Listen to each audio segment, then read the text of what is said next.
Peace again. This is from Babylon Timbuktu. This is another part, part two of this. I'm going to go into the Egyptians from the Babylon Timbuktu. Rudolph R. Windsor, history of the ancient black races, including the black Hebrews. And he's a temple scholar, by the way.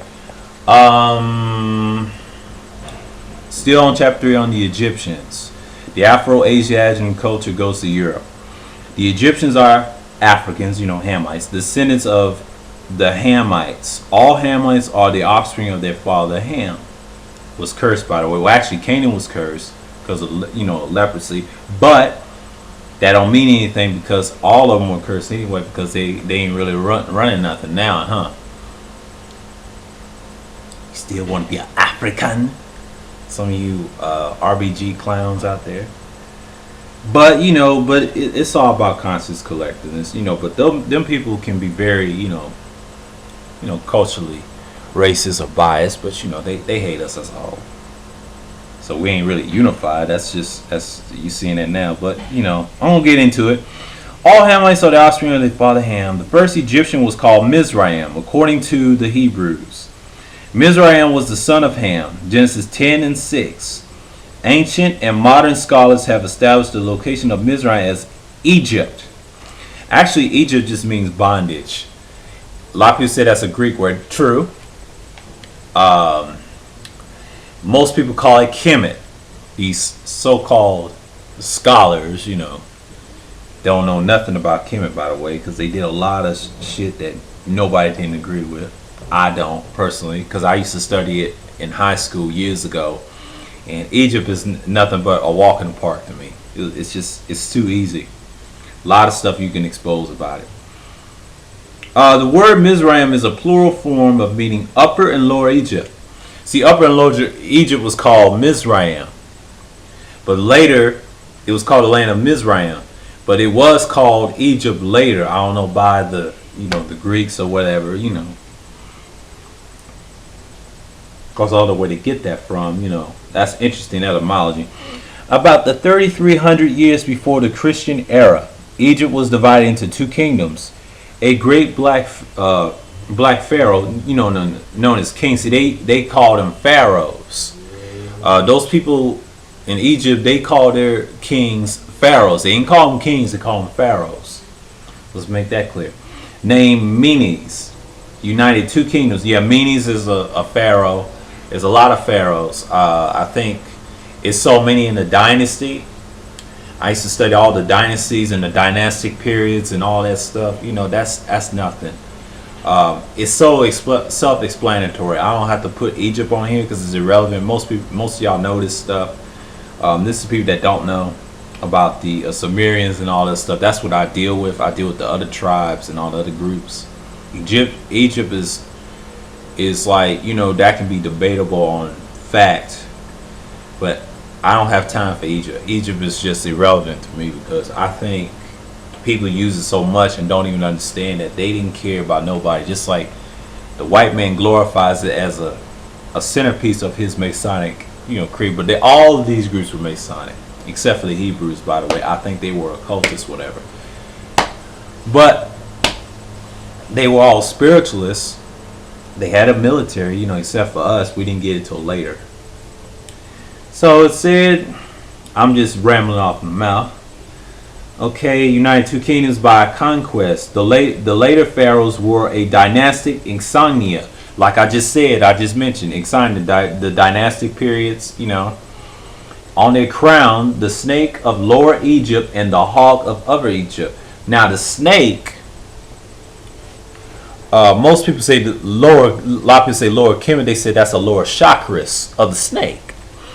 That's why you got people that call themselves 13th son astrology. They study astrology just like their cousins, the Canaanites. Come on now. And that snake is a symbol, it's an idol, whatever. And snake represent good to them. The hawk, same way. The hawk, like the eagle, they had the hawk. They had hawks. The white man had the eagle because they were predators. Hawks are predator, eagles are predator, snakes are predator. These are predator type animals. That's what Egypt represented, known as Kemet to most people. represented the time when Egypt was divided. These subsequent pharaohs held the title of king of Upper and Lower Egypt. After Egypt was united, her navy went out into the Mediterranean, that's what they did, and traded with the inhabitants of the coastal towns and islands such as Crete and Cyprus. Alright, I just mentioned Crete and Cyprus in the Black Mediterranean video. Please watch that. They are the descendants of Japhet, by the way. The seed of Japhet is the Cretans and the Cyprus people. And the people that has dark skin and, you know, coarse hair or whatever are descendants of Japhet. And a lot of them that was pushed out by the isles in the islands, I believe, in the Pacific, I believe. Those are Japhites as well. There's a lot of them. Thousands of years ago, the Egyptians established powerful governments and the built empires extended in all directions. They even held dominion over their Canaanite brothers in Palestine for a long time. Well, first of all, Canaan and Mizraim was that's part one I just uploaded, was of the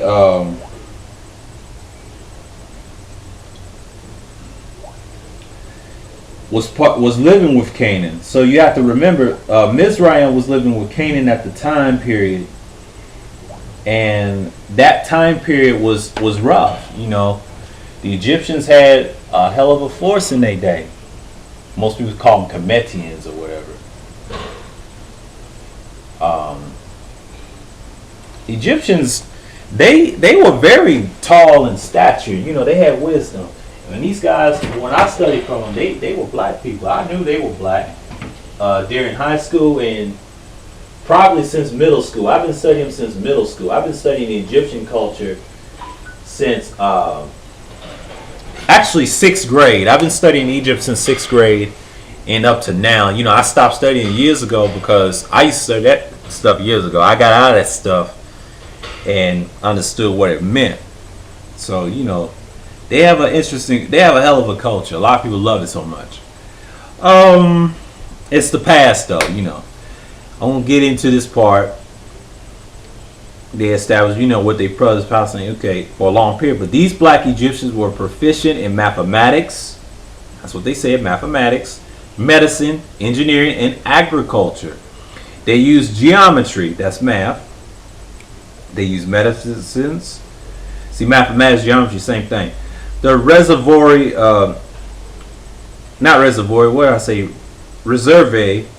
The reserve they land every year after the Nile overflow.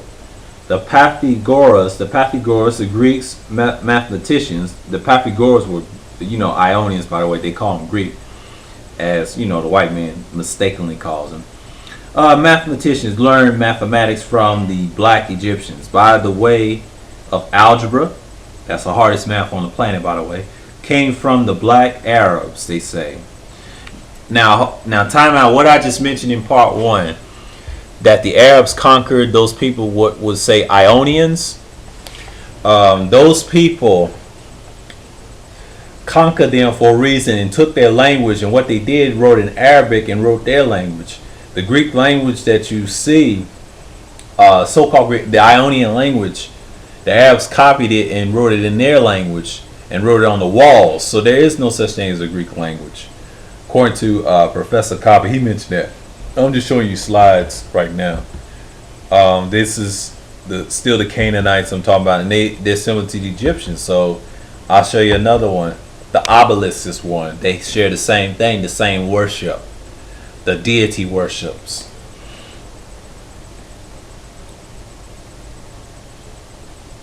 The word algebra came from the Arabic word algebrae, and it means the science of the equation. When the black Moors, they would say black Moors. I don't use the term black Moors. I say Moors. Moor means black.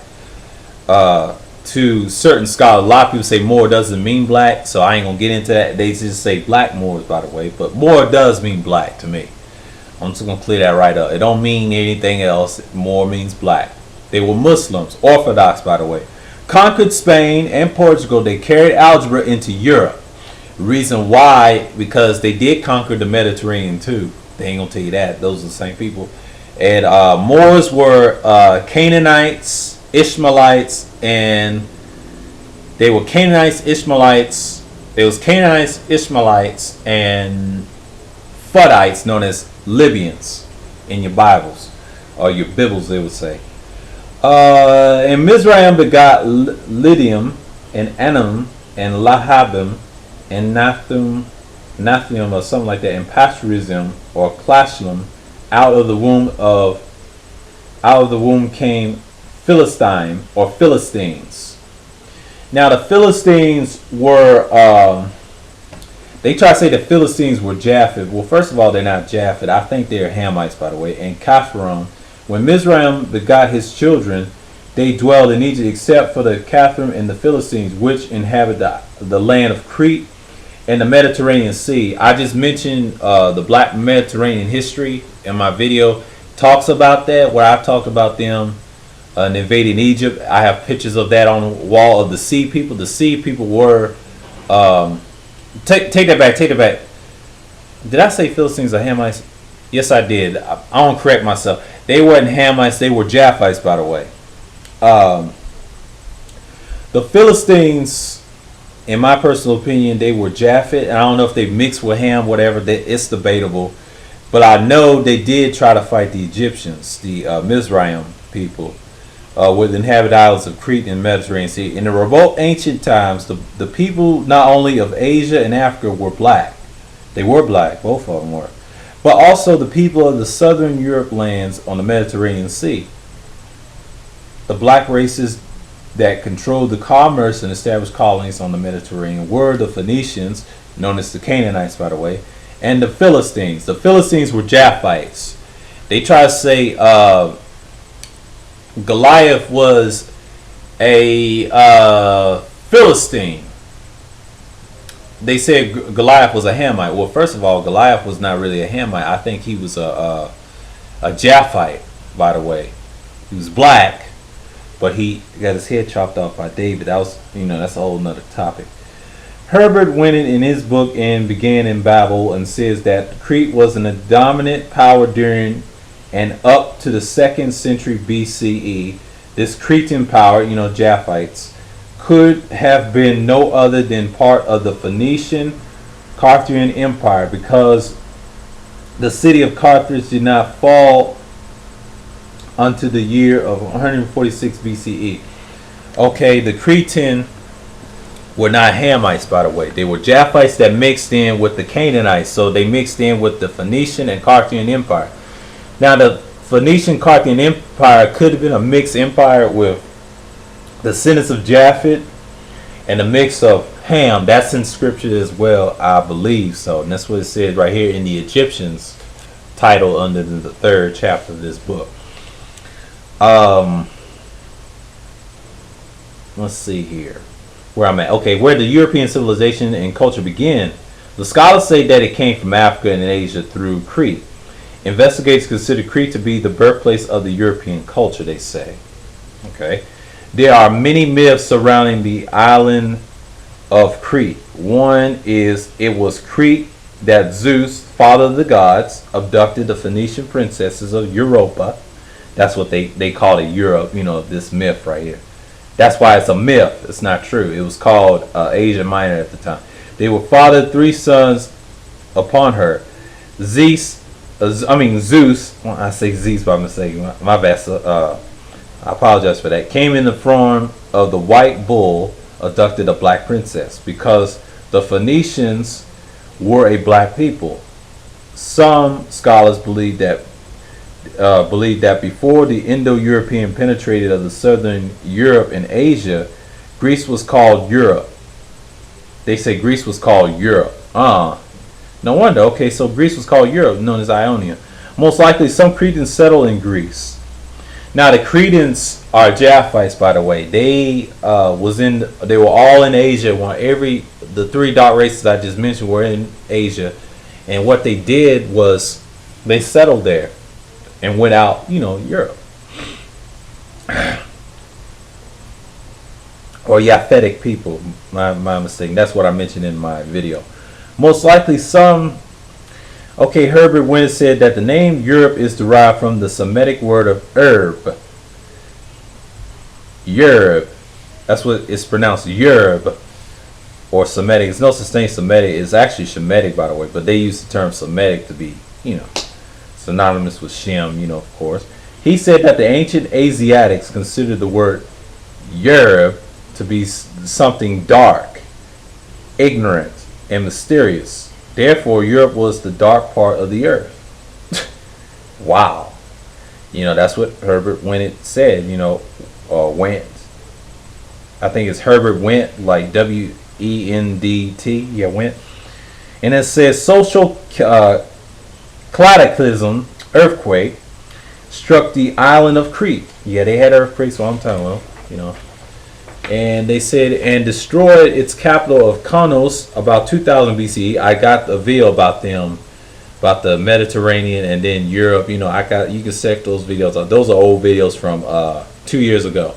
Black Philistines, Japhites, migrated from Caphtar, Crete, to the land of Canaan, settled along the southern coast of Palestine. The land of Palestine gets its name from the Philistines, who inhabit that region. Well, that's debatable, these mixed breeded people, but the Palestinians are not Philistines, so yeah, And that is it. And this is my part. So yeah, that's enough for this book. Let's see the pictures. Yeah, these are, Africans. I just talked about the Chaldeans, and I just want to throw this in there, and then the tablets. And this is some pictures to you all. So with that, I just want to say, hope you enjoyed the part 2 and the information I brought from that book. I just want to do a piece on it to back this up with this book and the information that what these guys did mention it. So I wanted to do a video on this for myself. So with that, I just want to say